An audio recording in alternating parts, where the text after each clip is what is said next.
Our courts are the great levelers. In our courts, all men are created equal. Harper Lee's novel To Kill a Mockingbird won the Pulitzer Prize in 1960. Of course, it remains one of the most important American literary works of the 20th century. Oprah Winfrey once declared it our national novel. So why is today's left hell-bent on banning it from schools? A Seattle area school board just voted to remove the novel from its 9th grade curriculum. The school board spokeswoman saying that the students who shared their experiences and thoughts with the board were especially compelling in their reasoning that there are other novels that can teach similar literary conventions and themes without causing further harm to students. Joining me now, Cynthia Garrett, education activist, founder of the Cynthia Garrett Ministries, author of I Choose Victory. Cynthia, this is really, the word iconic is overused in, modern language. It becomes trite, but this truly is an iconic novel. And it won the British Literary, I think in 2006, the British declared it as one of the most important novels of our time. The race relations, gender roles, all of it tackled in this book. What is going on here? Laura, and if you know Harper Lee, her heart for writing this book, and her father, who was an attorney who the Atticus Finch character is loosely based on, you would understand that this is laughable. I mean, this laughable.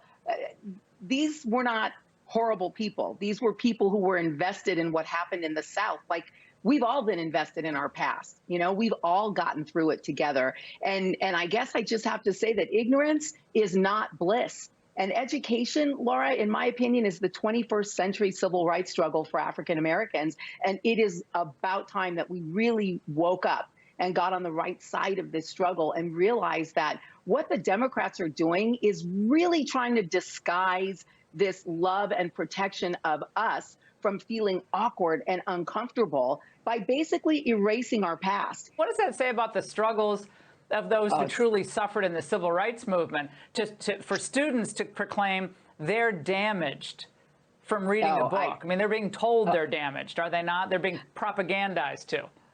Yes, they are. And I got to tell you, Laura, I don't know if you remember Roots by Alex Haley. I was in high school. Okay, I was in high school when Roots came out. And let me tell you something.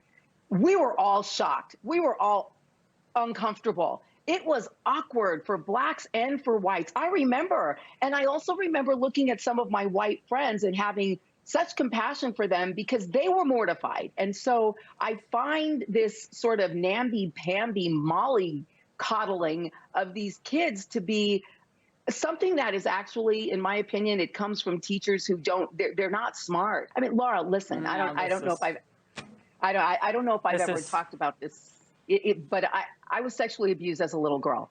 Okay, there are a lot of days I really want to erase a large part of my childhood because of what happened to me, but I can't. And now there are a lot of days where I wouldn't even want to, because those events, while they were horrible and difficult, they helped shape the power and the strength that I walk in today. They taught me to choose victory, and they taught me to take responsibility for the fact that I've got to get me through those awkward moments. Yeah. And if we deny Cynthia, this from our children... They don't want anyone. Incredibly powerful, Cynthia. They don't want individual responsibility. They want the government to be the mother, the father, the caraker.